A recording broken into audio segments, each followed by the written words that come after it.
Hello everyone. मैं आप सभी को स्वागत करता हूं स्टडी IQ PCS की इस प्लेटफॉर्म में। आज हम एक अहम मुद्दा पे बात करेंगे एंड वो मुद्दा है जगन्नाथ धाम कंट्रोवर्सी। आइए पूरी तरीके से इस कंट्रोवर्सी को देखते हैं। हाल ही में आपने देखा होगा न्यूज में पुरी जगन्नाथ मंदिर और खास करके उड़ीसा जगन्नाथ मंदिर और बंगाल की जगन्नाथ मंदिर, इन दोनों के बीच में एक जगन्नाथ धाम कंट्रोवर्सी काफी चर्चा में रही है। एक्चुअली हुआ क्या है, आपको पता होगा, चार धाम हमारे देश में है। एक धाम जो कि पुरी में है, जगन्नाथ धाम, जो कि वैष्णविज्म यानी कि भगवान विष्णु की वहां पे आराधना यानी कि पूजा की जाती है। और ये सदियों से ये सिलसिला चल रही है। और आपको पता होगा, भक्ति मूवमेंट के समय हो चाहे या प्रभु चैतन्य भी यहाँ पे आए हुए थे, तो ये एक पूरी धाम यानी कि जो चार धाम है हमारे, एक धाम इसको बोला जाता है। भले ही जगन्नाथ मंदिर पूरे विश्व में है, लेकिन यदि हम धाम बोलते हैं जगन्नाथ धाम, तो पूरी को ही माना जाता है। बट हाल ही में बंगाल सरकार के द्वारा दीघा, जो कि एक बीच है यानी कि समंदर के किनारे, एक जगन्नाथ मंदिर जो कि इसके पूरी की पूरी रेप्लिका बोला जा रहा है। जैसे जगन्नाथ मंदिर की आर्किटेक्चरल स्टाइल है, वैसे ही उन्होंने दीघा में भी सेम टाइप का एक जगन्नाथ मंदिर उन्होंने बनाया है और उसका नाम उन्होंने जगन्नाथ धाम रखा है। ये पहली कंट्रोवर्सी आई थी जब जैसे ही बंगाल सरकार के द्वारा इसको जगन्नाथ धाम का नाम दिया गया, तो इस पे जो उड़ीसा और जगन्नाथ के जितने भक्त हैं, उनके साइड से ये ऑपोजिशन यानी कि इस मामले में पूरी की पूरी, आपने देखा होगा, डिबेट या कंट्रोवर्सी शुरू हो चुकी थी कि हम दूसरा एक धाम को कैसे बोल सकते हैं जबकि जगन्नाथ धाम जो ओरिजिनल है वो पुरी में है।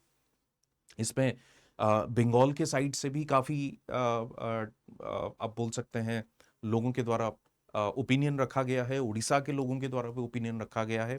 तो ये कंट्रोवर्सी लगातार चल रही थी। पहले तो ये कंट्रोवर्सी थी जगन्नाथ धाम क्यों बोला जा रहा है दीघा के जगन्नाथ मंदिर को।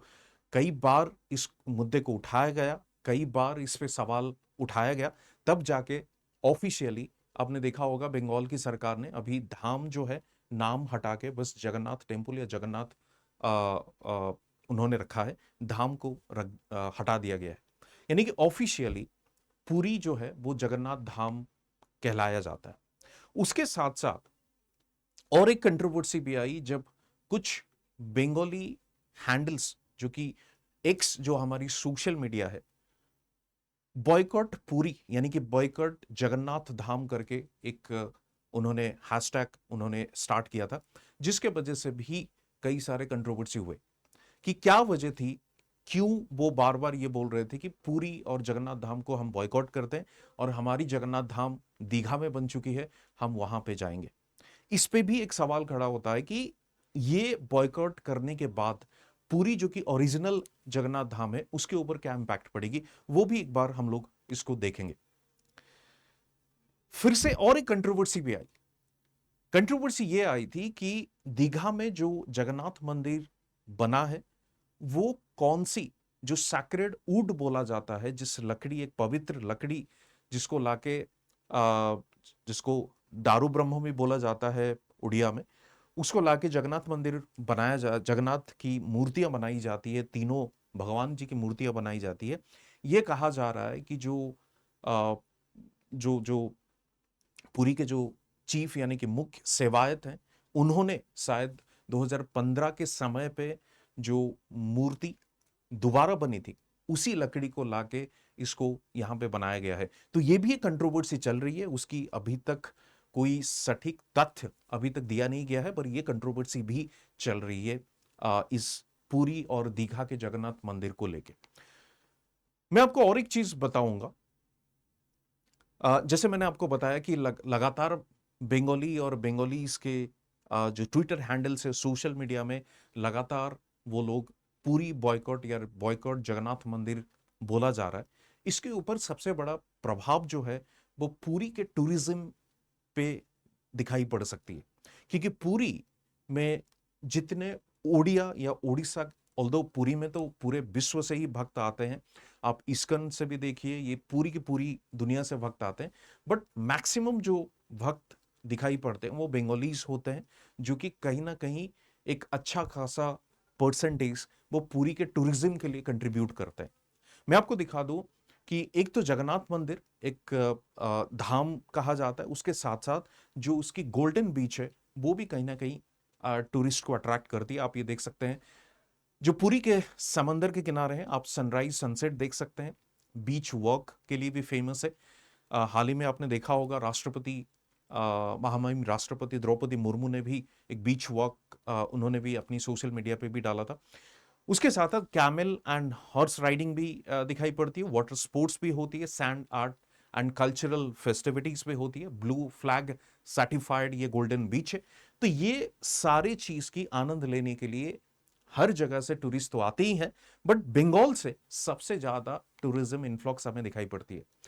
एक आंकड़ा के मुताबिक 2022 के डेटा के मुताबिक आप देख सकते हैं अप्रोक्सीमेटली 1.1 मिलियन विजिटर्स वो पुरी को आए हुए थे 2022 में।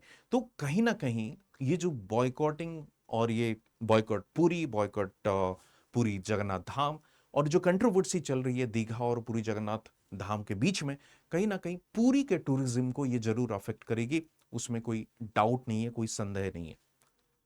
तो ये तीन चीज बड़े मुद्दा आप ये देख सकते हैं, एक हैंडल पे कैसे लिखा जा रहा है बार बार, boycott Orissa, Bengalis boycott Puri and Jagannath Dham. तो ये कहीं ना कहीं एक बड़ा मुद्दा बन चुका है लोगों के आस्था को लेके कि असली धाम कौन सी है। ओब्वियसली असली धाम सबको पता ही है, बट धाम दीघा में जो लिखवाया गया, बोला गया, तो ये कंट्रोवर्सी लेके आई। और दूसरी कंट्रोवर्सी जो इकोनॉमिक एस्पेक्ट दे रही है हमें, वो है आपका ये टूरिज्म वाला। आपको पता होगा रिसेंटली, यानी कि जो नई साल और क्रिसमस के समय पे गोवा में काफी उसके प्रभाव दिखाई पड़ी थी टूरिज्म को लेके, क्योंकि गोवा में भी कहीं ना कहीं टूरिस्ट को एक तरीके से लूटमार जिसको बोलते हैं वो चल रही थी, जिसके वजह से जितने खर्च में आप गोवा जा सकते हो उतने खर्च में आप दूसरे देश को भी जा सकते हो, ये एक बड़ी चीज थी। तो ये क्यों लाया जा रहा है, ये पुरी को बॉयकॉट करने की, जगन्नाथ धाम को बॉयकॉट करने की क्या इसमें वजह है? क्या वो आस्था को लेके है, या कुछ ऐसी चीजें पुरी में भी हो रही है कि भक्तों को लूटा जा रहा है, जो बाहर से लोग आते हैं उनको लूटा जा रहा है? तो इस पे भी सरकार को संज्ञान लेनी चाहिए। ऐसा ना हो कि जो बंगाली एक मेजॉरिटी ऑफ टूरिज्म हमारे उड़ीसा यानी पुरी आ रही है, वो दीघा में ही सीमित हो जाए, दीघा में ही रह जाए और यहाँ ना आ पाए। तो ये भी एक सबसे बड़ा मुद्दा है जिसको सरकार को भी संज्ञान लेना होगा, कि जिसको हम लोग बोलते हैं ना अतिथि देवो भव।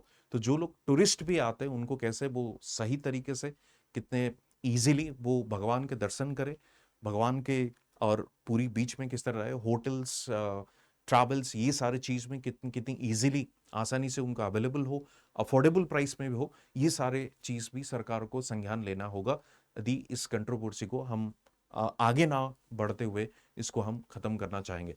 तो ये थी आज की पूरी कंट्रोवर्सी आपके सामने मैंने रखा। तो इसी तरह से हमारे साथ जुड़ते रहिए, ताकि उड़ीसा रिलेटेड जो भी अपडेट्स है आपको मिलती रहेगी। ये हमारी टेस्ट सीरीज बैच है, अभ्यास बैच। यदि आपको टेस्ट सीरीज ज्वाइन करना है तो आप इसको हमारे साथ जुड़ सकते हो इसके माध्यम से। हमारे पास सोशियोलॉजी ऑप्शनल के भी कोर्सेस हैं, if you want to join you can do that. And apart from Paripurna batch भी ये भी एक फाउंडेशन बैच है, जो कि ओपीएससी ओसीएस को टारगेट करते हुए 7 तारीख इसकी आखिरी डेट है एडमिशन के। उसके साथ साथ हमारे पास ज्योग्राफी के ऑप्शनल्स भी हैं, एंड होम साइंस के ऑप्शनल भी है। उसके साथ साथ ये आरंभ बैच है, ना कि प्रीलिम्स की तैयारी की जाएगी, प्रीलिम्स एंड मेंस की दोनों की तैयारी की जाएगी।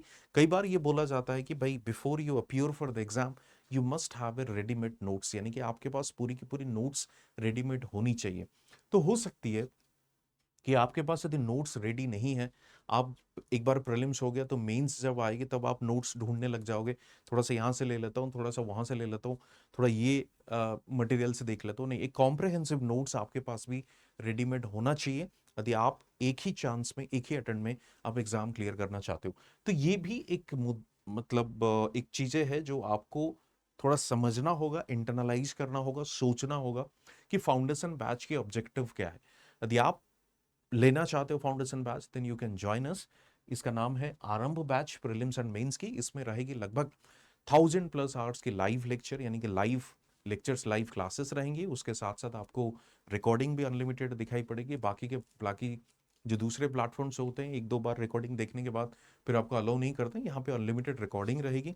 मेंटरशिप सपोर्ट आपको बिल्कुल मिलेगी through out your exam career, और 2 साल की वैलिडिटी के साथ आपको नोट्स, आपको एक डेली टेस्ट आपको मिलती रहेगी। ये सारी चीज़ आपको डिटेल में प्रोवाइड की जाएगी। ओके, तो ये थी हमारी आज की न्यूज़ एनालिसिस। टेलीग्राम मेरा ज्वाइन कर सकते हो पीडीएफ के लिए। बाकी मुझे आप फॉलो कर सकते हो फेसबुक एंड इंस्टा में, सो दैट आपको कभी भी किसी भी तरीके से कोई भी परेशानी होगी या कोई भी डाउट होगा, क्वेरी होगा रिगार्डिंग सिविल सर्विस प्रिपरेशन, आप मेरे साथ जुड़ सकते हैं। थैंक यू ऑल, और इसी तरह देखते रहिए हमारे न्यूज़ एनालिसिस। लाइक करें, शेयर करें, सब्सक्राइब करें हमारे चैनल को। Thank you.